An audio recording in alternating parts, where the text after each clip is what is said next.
All right, we are going to do some chi-squared tests for independence. And I'm going to hit start down here at the bottom. It says an undergraduate student won an award for a study of student diagnosed with ADHD. He showed the student with the ADHD performed slightly different on visual search tasks than did the student who didn't have ADHD. The display he used for his search tasks contained about 20 letters positioned in various locations and orientations on his computer screen. The letters and their positions varied from trial to trial. The task of the participant on each trial was to determine within 2 seconds whether or not a particular target letter appeared among the 20 letters. Each trial resulted in either a hit, the target appeared and the participant identified it in time, and a miss, the target appeared and the participant did not identify it in time.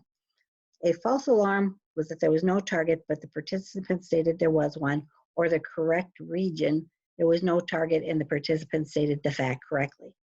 While attempting to get a study published in an academic journal, the student was confronted with following criticism. Since he had used colored letters and backgrounds in his displays, couldn't the presence or absence of color vision in the participant have produced some of the effects seen in the data? The student went back, tested his participants for color blindness, and reanalyzed the data. So, Table 1, the contingency table, gives a summary of the data from 2,000 trials of the experiment. Each of the trials performed either by colorblind participant or non-colorblind participant. Each cell of the table contains 3 numbers. The first number is the observed cell frequency. The second number is the expected cell frequency. And then under the assumption there's no dependence between the two variables, color vision participant and trial outcome. And the third number is the observed frequency minus the expected frequency squared divided by the expected cell frequency. So when we are going to do this using the graphing calculator, what we are going to do is we are going to go ahead and make a matrix of the values. And so I am going to hit second function and matrix, which is the x to the negative 1 key. It's on the left-hand column, 1, 2, 3, 4, about 5 keys down. And so the x to the negative 1 above it says matrix. And so I'm then, once I have matrix selected, I'm going to go over to edit, and I am going to edit number 1A. And I'm going to put in the size of the matrix, how many rows and how many columns.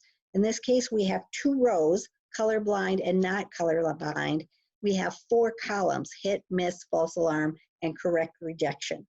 So 2 rows and 4 columns. I'm going to enter in my data, 77, 25, 36, and 54. And then in my second row, 637, 290, 264, and 617.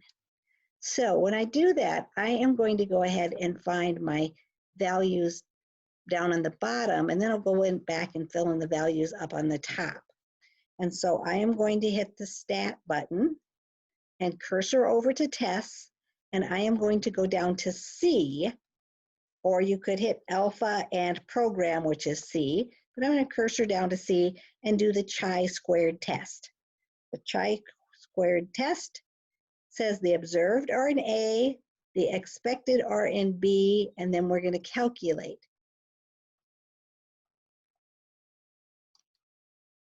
So it says, first of all, the value of our test statistic, or the test type of test statistic is the chi-squared. The degree of freedom we can see on here is 3. In order to find the degree of freedom, if you were using your formula, you would take the number of rows minus 1 times the number of columns minus 1. So there were 2 rows minus 1 would give me 1, 4 columns. 4 minus 1 is 3, 1 times 3 is 3, and you can see we got 3 on our calculator anyway. The value of our test statistic is 6.0, we're going to go 2 decimal places, so 6.01, and we'll come back to that. And so now to get the values in the top part of our table, what we're going to do is we are going to, since we've already done our chi-squared test, do second function and hit matrix again. We're going to go over to edit, and this time we're going to edit number 2, which is our B matrix. When you do that, that's going to bring up the expected values that go in the second row of each of those. So we have 68.544. You can see that the 30.24 is already there. We have 28.8. And again, you can see the 64.42 they rounded off to, but that value's in there also. Then going down to the not colorblind, we have 645.46. The 284.76 was in there, 271.2, and then the 606.58 was already in there.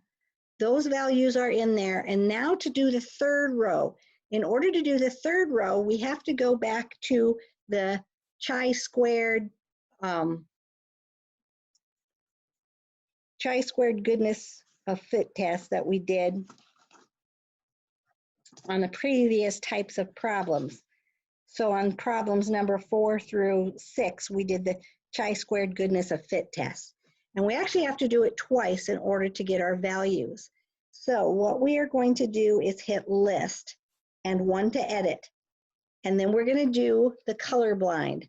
So for the colorblind, we're going to put in list 1, 77, 25, 36, 54. List 2, we're going to put the expected frequencies that we got in that second row. So the 68.544, the 30.24, the 28.8, and the 64.42. We are then going to do stat, go to tests, and do alpha D, or scroll down to D, where we did the chi-squared goodness of fit test. So we got list 1, list 2, the degree of freedom on this. There were 4 values. 4 minus 1 is 3, so our degree of freedom is going to be 3. And we're going to calculate. And so the CNTRB row is what we're filling in. We've got 1.043. You can see the next value was 0.908. They rounded that off to. The next one is just plain 1.8. And then you can see the next one was 1.685, and they've got that one filled in. So now basically we're going to repeat that for the not colorblind. I'm going to go to my list, I'm going to edit, and list 1 I'm going to put in the 637, the 290, the 264, and the 617. List 2, I'm going to put my 645.46, my 284.76, my 271.2, and my 606.58. Again, I'm going to do stat, go over to tests, and go down to D, so alpha D. List 1, list 2, degree of freedom again is still 3, and calculate, and I can get my CNTRB row there, and I can see that I have 0.111 when I round that off, 0.111. Then the next one was the 0.964, 0.96 they put that one in. And then the next one over is 0.191, 0.191. And if I cursor over, I have 0.179, which is they already have those in there. So now we have our values in our table, and our table is complete up on the top. Critical value. I am going to use my graphing calculator. I am going to do the chi-squared test. And so on my chi-squared test here, I have a level of significance of 0.05, degree of freedom of 3, and I am going to enter there. And so I am going to have a critical value of 7.81, 7.81. And so here, our null hypothesis is there no relation? Our null hypothesis, is there a relationship or is there dependence? So our null is no dependence. And the question says, can we reject the hypothesis that there is no dependence?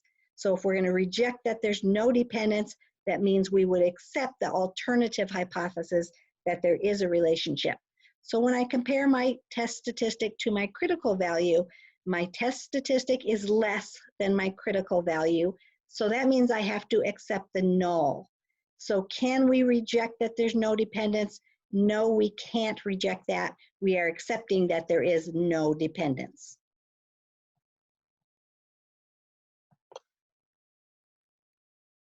And you can see we got that one right.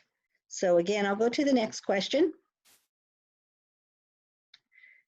Professor Eagleston, always interested in improving her teaching effectiveness, has decided to undertake a careful analysis of her student evaluations from the past 3 years. A matter of special concern to her is how she is viewed by students of different majors. Each of Professor Eagleston's students can be placed into a category according to the student's major school, as shown in Table 1. Students who have majors from more than one school are not included.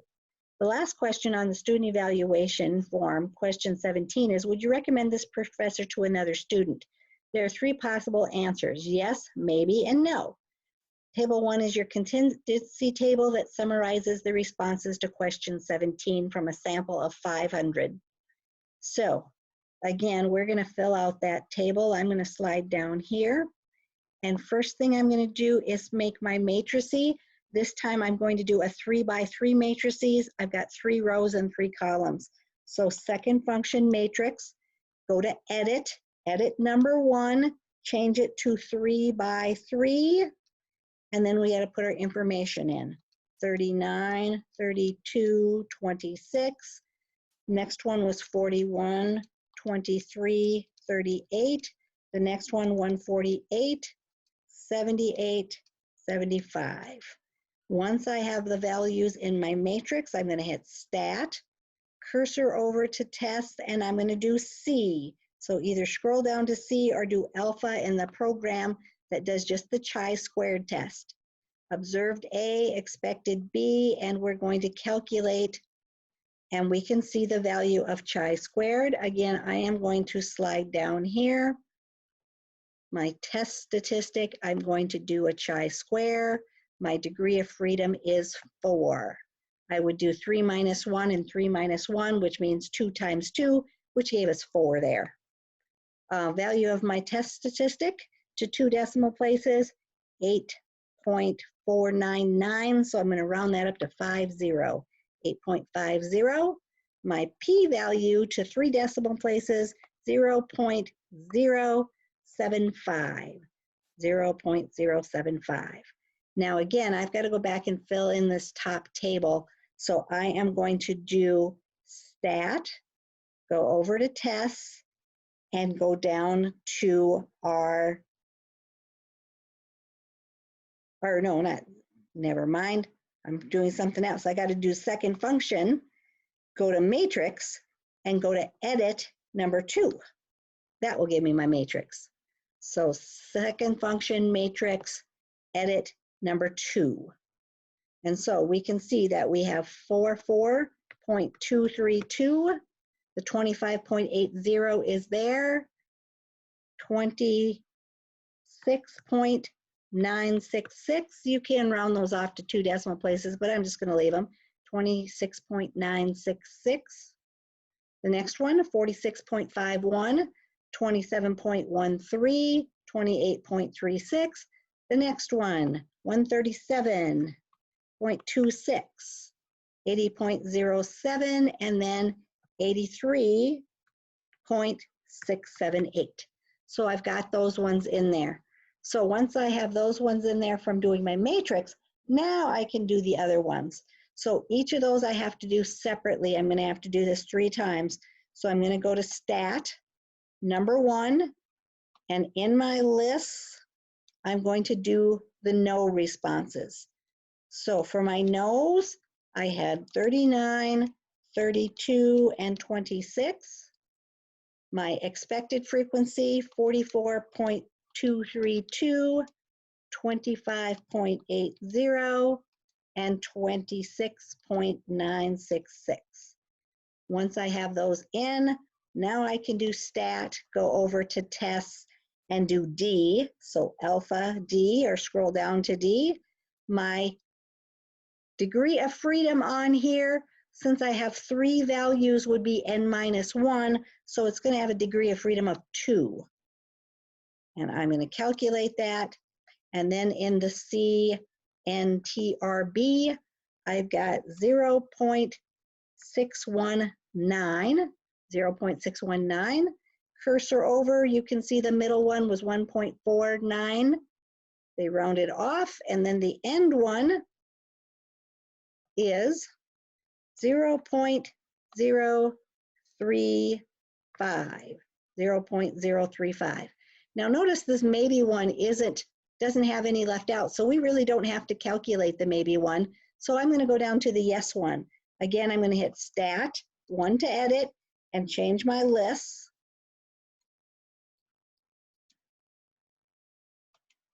So in list 1, I am going to put the 148, the 78, and the 75. In list 2, 137.26, 80.07, and 83.678. Again, I'm going to hit stat, go to tests, do D, alpha D, observe, list 1, list 2, degree of freedom. Again, there's 3 values, so 3 minus 1 is 2, and then I'm going to calculate. And so you can see on your calculator there, my calculation here would be 0.840, 0.840. In the middle, 0.53, which I round up, 0.535. So I'm going to round that up to 0.54. And then on the end one, we have 0.8999. So 0.8999, I'd have to round up to 900 when I round that off, 0.900, because I got to round that up. So now I have my value in my table. I can go down here and make my decision. I'm looking at my p-value. My p-value is 0.075. I have an alpha value of 0.10. So 0.075 is less than 0.10, which means I'm going to accept the alternative hypothesis that there are not equal. So we're going to say there is not a relationship. Can Professor Eggleston conclude that the variable, student, major, school, and answers to question 17 are related? So our alternative hypothesis is that there is a relationship. Our null hypothesis is there is not a relationship. So can we say there is a relationship? Yes, we're accepting the alternative hypothesis since our p-value is less than our alpha value. So is there a relationship? Yes, there is. Go ahead and check that one. And you can see that we got that one correct. So again, I hope this helps as you're trying to use your graphing calculator to do some things. And I will